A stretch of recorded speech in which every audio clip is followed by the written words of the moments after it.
2007년 한 미국 소비자 매체에서 조사를 했대요. 프랜차이즈 커피 블라인드 테스트였는데 여기서 스타벅스와 맥도날드, 버거킹, 던킨이 붙었어요. 브랜드만 보면 당연히 스타벅스가 이겨야겠죠? 근데 시음자들은 맥도날드에 손을 들어줬대요. 맥도날드 커피가 강하고 맛있는데 스타벅스 커피는 쓰고 산맛이 난다고 했대요. 아닌 게 아니라 스타벅스는요, 인기는 좋지만 맛이 별로란 평이 있어요. 아라비카 원두 기반의 무난한 양산형 커피라는 평가가 지배적이죠. 이러다 보니 몇 년 전부터 스페셜티 커피도 주목받고 있잖아요. 1시간 줄 서서 먹는다는 블루보틀이 대표적이죠. 커피 한 잔 만드는데 15분이나 걸리고요. 와이파이도 안 되고 자리도 불편하고 커피 맛으로만 승부를 보겠다는 건데, 여기 최근에 제가 지나가 보니까 아직도 줄 서서 먹긴 하더라고요. 또 최근에는 정유경 총괄 사장이 이끄는 신세계가 시티 로스터리란 카페를 만들기로 했대요. 고객이 원두를 직접 고르고 또 로스팅과 블렌딩까지 체험하게 해준다고 하죠. 어쨌든 시장에 진출하게 되면 스타벅스 코리아 지분 절반을 가진 이마트 정용진과 붙게 돼요. 남매 간 커피 경쟁이죠. 다시 말해 스타벅스의 맛이 부족하니까 맛이 강조된 커피로 승부를 보겠다는 거예요. 근데 과연 이런 전략은 잘 먹혀들까요? 한국에서 스타벅스가 어떻게 성공했는지를 먼저 이해할 필요가 있어 보여요. 스타벅스 한국 1호점은요, 1999년 이화여대 앞에 세워졌어요. 근데 당시 사회적 지탄이 장난이 아니었죠. 이때 스타벅스 아메리카노 가격 한 잔이 2,500원이었는데 당시 최저시급이 1,400원이었거든요. 지금 관점에선 최저시급이 사실 비정상적이긴 한데 당시에는 커피가 왜 이렇게 비싸냐며 허영심을 자극한다는 말이 나왔어요. 한때 유행어였던 된장녀라는 말도 스타벅스 때문에 생긴 거기도 하고요. 아닌 게 아니라 이 당시 커피 시장의 90%는요 인스턴트 커피가 잡고 있었고요. 또 원두를 에스프레소 머신에 내려먹는 프랜차이즈 커피는 사람들한테 익숙하지 못했죠. 또 당시 IMF가 지난 지 얼마 안 돼 나라 경제가 워낙 안 좋다 보니까 커피 한 잔이 밥값에 버금가는 데 대한 사회적 저항감이 엄청 심하기도 했을 거예요. 근데 결과적으로 한국 스타벅스는 진짜 말도 안 되게 잘 됐죠. 2020년 한국 스타벅스 매출은 1조 9천억 원인데요. 2위부터 7위까지 나머지 브랜드들을 압도적으로 이겼고요. 심지어 나머지 2위에서 7위를 전부 다 합쳐도 스타벅스 매출은 따라오지 못해요. 스타벅스 커피 매출을 아메리카노로 환산하면요, 연간 3억 5,900만 잔이 나와요. 이건 다시 말해 대한민국 인구 1명당 연간 스타벅스 아메리카노 7잔은 마셨다는 거예요. 아니 이걸 누가 이렇게 많이 먹었나 싶은데 사실 저도 거기에 기여한 것 같긴 하고요. 혹시 전 세계에서 스타벅스 점포가 가장 많은 도시는 어딘지 아세요? 설마 서울이냐고 물으실 텐데 맞아요. 뉴욕, 상하이, 런던 등 세계 주요 도시를 제치고 서울이 당당히 1위에 올랐죠. 이들 도시의 면적 대비 점포 수를 보면요, 뉴욕은 2.8제곱미터당 한 곳인데 서울은 2.1제곱미터당 한 곳이에요. 이걸 쉽게 말하면요, 서울 내 500m만 걸어가면 스타벅스 점포 한 곳은 찾을 수 있다는 거예요. 한국에서 얼마나 스타벅스가 잘 나가고 있는지를 확인할 수 있는 지표들이죠.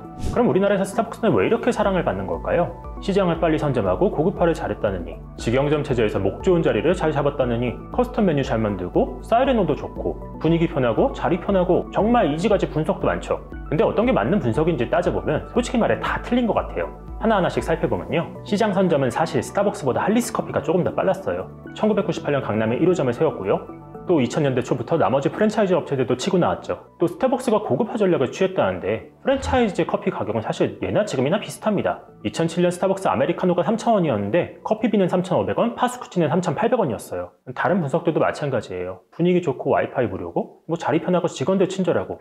근데 이런 것들은 사실 다른 프랜차이즈들도 전부 다 따라하고 있는 전략이거든요. 혹자는 굿즈 마케팅이 뛰어나다는 이야기를 하는데 사실 이 또한 마찬가지예요. 스타벅스가 매년 굿즈를 잘 팔고 있는 건 사실이지만 까놓고 말해 스타벅스 텀블러에 로고랑 레터링 빼놓으면 과연 그걸 사시겠어요? 우리가 다른 커피점 안 가고 스타벅스를 가게 되는 이유도 사실 되게 간단해요. 커피라는 소비시장에서 스타벅스는 하나의 럭셔리가 됐다는 거죠. 단돈 4,000원에 다른 사람과 차별적 우위를 가질 수 있다면 웬만한 사람들이라면 스타벅스에 가는 게 너무나 당연해졌다는 겁니다. 다시 본론으로 가볼게요. 앞서 스타벅스 커피는 맛이 없다는 말이 된다고 했잖아요. 이거는 사실 근거가 있는 말이에요.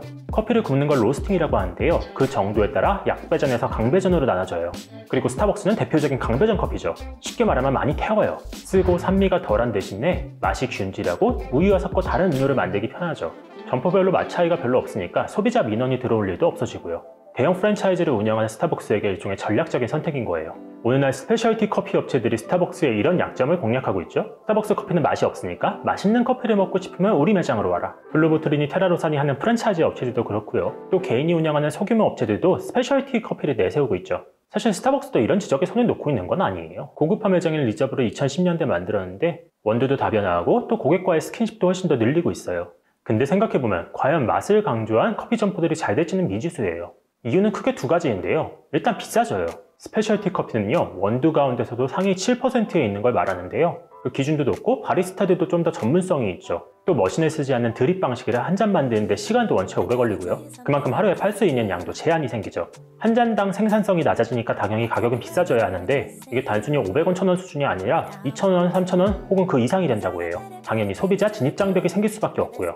두 번째 이유는 좀 더 근본적이에요.